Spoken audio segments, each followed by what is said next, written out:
আজ আপনাদের রাজনীতির কথা বলবো না। রাজনীতি নিয়ে তো রোজই প্রায় আলোচনা হয়। আজ বরং আরেকটি অন্য আশঙ্কার কথা শোনাই।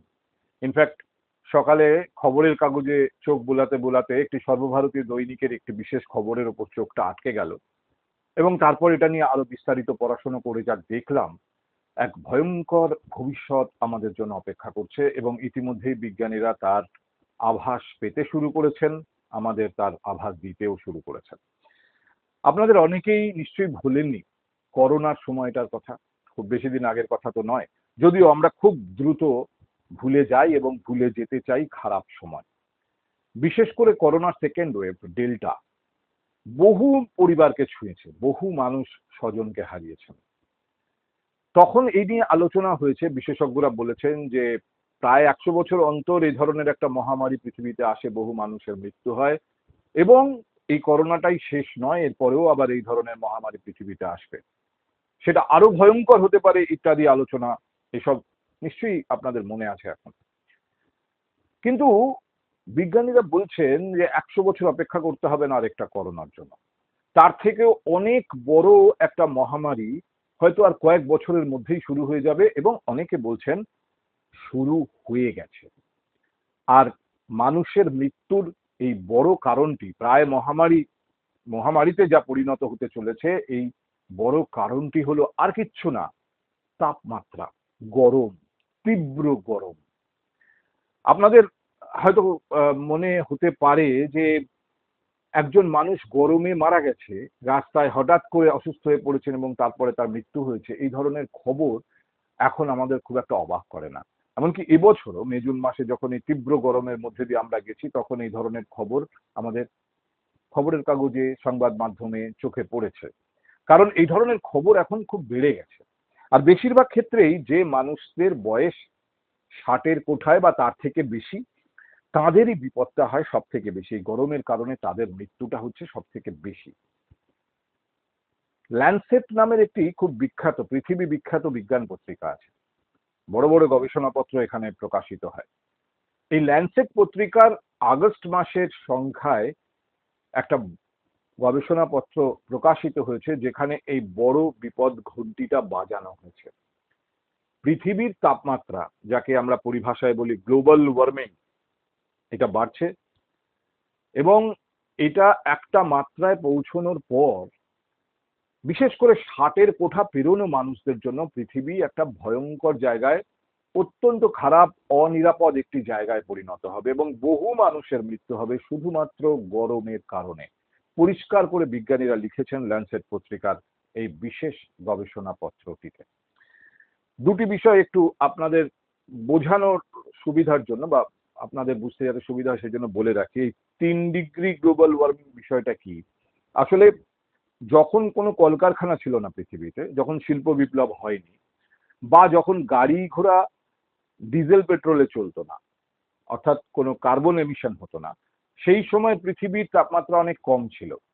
এবং তারপরে শিল্প বিপ্লব হয়েছে, কলকারখানা তৈরি হয়েছে, সেখান থেকে বাতাসে কার্বন মিশছে, ধোঁয়া, গাড়ির ধোঁয়া, এরোপ্লেন যাচ্ছে তার দূষণ বাতাসে মিশছে। এই যে দূষণগুলো বাতাসে মিশতে শুরু করেছে, আস্তে আস্তে গ্লোবাল ওয়ার্মিং বাড়ছে, পৃথিবীর তাপমাত্রা বাড়ছে। কতটা বাড়লো পৃথিবীর গড় তাপমাত্রা?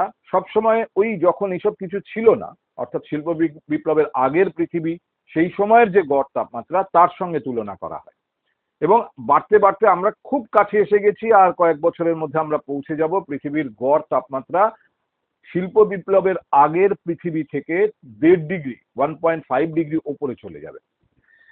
বিজ্ঞানীরা বলছেন যখন এটা 3 ডিগ্রি ওপরে চলে যাবে, তখন যে ভয়ঙ্কর পরিস্থিতি তৈরি হবে, বছরের একটা বড় সময়, ইতিমধ্যেই তারা এস্টিমেট করেছেন যে এটা প্রায় 300-350 ঘন্টা হতে পারে, সব মিলিয়ে বেশ বড় সংখ্যার মানুষকে পৃথিবীতে তীব্র গরমের মধ্যে থাকতে হবে। তীব্র গরমের মধ্যে, বিষয়টা বোঝার চেষ্টা করুন, একটানা 300 ঘন্টা নয় কিন্তু। ধরুন একটা গরমের সময়কালের মধ্যে একাধিকবার এরকম হিট ওয়েভ আসবে, কোনোটা 12 ঘন্টার, কোনোটা 14 ঘন্টার, কোনোটা হয়তো 24 ঘন্টার। কিন্তু সেই হিটওয়েভটা যখন থাকবে, তখন তাপমাত্রাটা এমন একটা লেভেলে থাকবে যা মানব শরীরের পক্ষে সহ্য করা সম্ভব নয়। এই তীব্র গরমের মধ্যে বহু মানুষকে থাকতে হবে এবং তাদের বেঁচে থাকাটা তখন একটা বড় ফাইট। কারণ মানুষের শরীর একটা পার্টিকুলার তাপমাত্রার ওপরে যদি তাপমাত্রা উঠে যায় তা সহ্য করতে পারে না। বিপদটা 60-এর কোঠা পেরোনো, 65 পেরোনো মানুষদের জন্য কয়েক গুণ বেশি।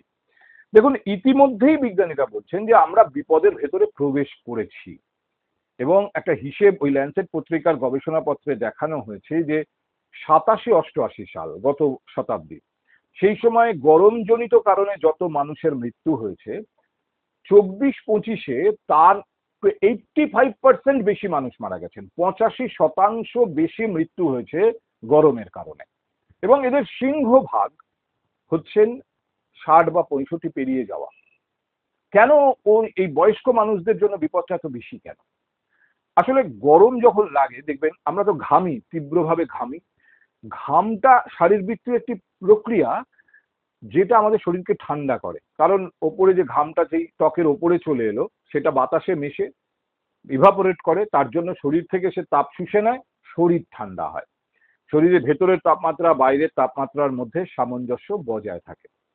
বয়স্ক মানুষরা ঘামেন কম, এটা শারীরবৃত্তীয় কারণ। তাদের ঘাম হয় কম, ফলে অত্যন্ত গরমে 30 বা 35 বছর 40 বছরের একজন মানুষের যে সেফগার্ড আছে, তিনি ঘামবেন এবং ঘামলে তার শরীর ঠান্ডা হবে, একটা তার শরীরের শারীরবৃত্তীয় প্রক্রিয়া চালু থাকবে। বয়স্ক মানুষদের ক্ষেত্রে বিপদটা অনেক বেশি, তারা ঘামবেন কম, ফলে শরীর গরম হয়ে যাবে। একটা পরিস্থিতি যখন তার শরীরের ভেতরের শারীরবৃত্তীয় প্রক্রিয়া বাধা প্রাপ্ত হবে, আর শরীরের ওপরের অংশ এই চামড়া যত গরম হয় না, রক্ত সঞ্চালন তত বাড়ে, চামড়া পর্যন্ত অক্সিজেন পৌঁছানোর জন্য রক্তের প্রবাহ বাড়ে। এই অতিরিক্ত প্রবাহটাও বিপদ ডেকে আনতে পারে একজন বৃদ্ধ মানুষের কাছে বা 60 পেরিয়ে যাওয়া একজন মানুষের কাছে। আজকের দিনে 60-65 কোনো বয়সই না। কেউ মনে করেন না যে 60-65-তে মানুষের আয়ু শেষ হয়ে যাবে। ফলে এই তীব্র গরমে কিন্তু আবার সেই দিন ফেরত আসবে, 60-65 পেরোনোর আগেই হয়তো গরমের কারণে বহু মানুষ মারা যাবে। এবং বিপদটা এরকম যে বিজ্ঞানীরা বলছেন অনেক মানুষ 60-65-তে পৌঁছলো, মানে ভিজিবলি সিক, তাদের দেখে বোঝা যায় তিনি কোনো কারণে অসুস্থ, সেই মানুষরা বেশি বিপদের মুখে পড়বেন। যেরকম করোনার সময় বলা হয়েছিল যে যারা ভার্নারেবল, যাদের শরীরে অন্য কোনো মারণ অসুখ ইতিমধ্যেই রয়েছে, তারা করোনাতে অনেক বেশি মৃত্যুর সম্ভাবনা তাদের অনেক বেশি। কিন্তু বিজ্ঞানীরা বলছেন গরমের কারণে আপাতভাবে একেবারে সুস্থ একজন মানুষও আচমকা মারা যেতে পারেন। এই ইনটলারেবল হিট, যেটা সহ্য শক্তির বাইরে, এরকম গরমের মধ্যে যদি একজন মানুষকে থাকতে হয় এবং তিনি যদি ওই 60-65 পেরোনো একজন মানুষ হন, তাহলে তিনি একদম সুস্থ অথচ কিছুক্ষণের নোটিসে তার মৃত্যু পর্যন্ত হতে পারে। কারণ কিডনি ফেলিওর হতে পারে, তীব্র শ্বাসকষ্ট হতে পারে, শারীরবৃত্তীয় যে সমস্ত প্রক্রিয়া তা যে কোনো সময় বাধাপ্রাপ্ত হতে পারে, থেমে যেতে পারে এবং একজন এই প্রবীণ মানুষ তিনি সব সময় বিপদের মধ্যে থাকবেন যদি এইরকম ইনটলারেবল হিট তার চারপাশে থাকে।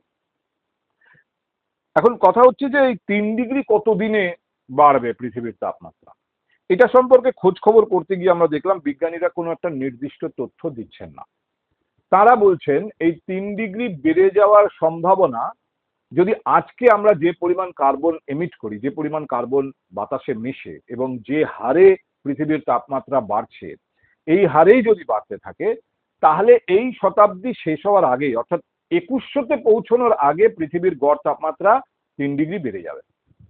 কিন্তু অনেকেই আবার বলছেন যে কার্বন এমিশনের মাত্রা কিন্তু বাড়ছে, ফলে 2100 অব্দি অপেক্ষা করতে হবে না।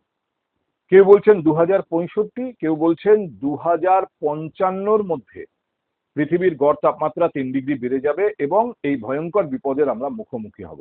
সেই সময়ে, ইনফ্যাক্ট এখন আজকে যে সময় আমরা আছি তার থেকে কয়েক বছরের মধ্যে 2030-এর মধ্যে পৃথিবীর গড় তাপমাত্রা 1.5 ডিগ্রি বেড়ে যাবে। 3-এ পৌঁছতে আরো কয়েকটা দশক লাগবে, কিন্তু আগামী 5-6 বছরের মধ্যে পৃথিবীর গড় তাপমাত্রা 1.5 ডিগ্রি বেড়ে যাবে। আর 1.5 ডিগ্রি যদি বেড়ে যায় তখন যে পরিস্থিতি হবে, অন্তত বছরে 180 ঘন্টা একজন মানুষকে এই তীব্র দাবদাহের মধ্যে থাকতে হবে, ইনটলারেবল হিটের মধ্যে। আর বিপদটা আরো অনেক বেশি সাউথ এশিয়াতে, আরো অনেক বেশি ভারতে, ভারতের দিল্লি বা নিরক্ষরেখার আশেপাশে থাকা অঞ্চলগুলো যেখানে এমনিতেই তীব্র গরম পড়ে, সেখানে পরিস্থিতি আরো খারাপ হবে। সেখানে এই ধরনের ঘটনা আরো অনেক বেশি ঘটবে। আর কলকাতায় তো বিপদ আরো অন্যরকম, কারণ এখানে হিউমিডিটি অনেক বেশি, বাতাসে আপেক্ষিক আর্দ্রতা অনেক বেশি, জলীয় বাষ্প বাতাসে, ফলে আমরা যদি ঘামিও, ঘাম শুকোতে চায় না। ঘাম না শুকোলে শরীর ঠান্ডা হবে কি করে? শরীর থেকে তাপ নিয়ে এসে শুকোবে, কিন্তু এত এমনিতেই আর্দ্রতা বেশি যে ঘাম শুকোতে চায় না। ফলে আমাদের এখানেও বিপদ কিন্তু দিল্লি থেকে খুব কম নয়। ফলে যত পৃথিবীর এই গ্লোবাল ওয়ার্মিং যত বাড়বে, 2030 যত এগিয়ে আসবে, আমাদের এখানেও কিন্তু গরমের কারণে বিশেষত প্রবীণ মানুষদের জন্য পৃথিবী একেবারেই আর নিরাপদ থাকবে না। কলকাতা শহর, দিল্লি শহর নিরাপদ থাকবে না। অপেক্ষা করতে হবে না আর একটা করোনার জন্য, অপেক্ষা করতে হবে না আর একটা শতাব্দী। আর কয়েক বছরের মধ্যেই আমরা একটা ভয়ঙ্কর পরিস্থিতির মুখোমুখি হতে চলেছি, আর এক ভয়ঙ্কর মহামারী। এয়ার কন্ডিশনিং এর অ্যাক্সেস কজনের আছে? আর সব থেকে বড় কথা, এয়ার কন্ডিশনিং চালিয়ে, মেশিনগুলো চালিয়ে আমরা পৃথিবীকে আরো গরম করছি। ঘরের মধ্যে আমরা হয়তো ঠান্ডায় থাকছি, কিন্তু বাইরেটা গরম হচ্ছে আরো অনেক বেশি। আর বহু মানুষ যারা এয়ার কন্ডিশনিং মেশিনের আওতায় যেতেই পারবেন না। লোডশেডিং এর সংখ্যা বাড়লে বা পরিমাণ বাড়লে এয়ার কন্ডিশনিং মেশিন কাজ করবে না। ফলে একটা অনিশ্চিত ভবিষ্যৎ তো বটেই। আমরা যদি কার্বন এমিশন কমাতে পারি, গ্লোবাল ওয়ার্মিং কে ঠেকাতে পারি, তাহলে হয়তো বিষয়টা কিছুদিনের জন্য পিছবে। কিন্তু এখন যে পরিস্থিতিতে আমরা আছি, তাতে বলা যায় যে আর একটা বড় মহামারী 5-7 বছরের মধ্যেই আমাদের দেখতে হবে।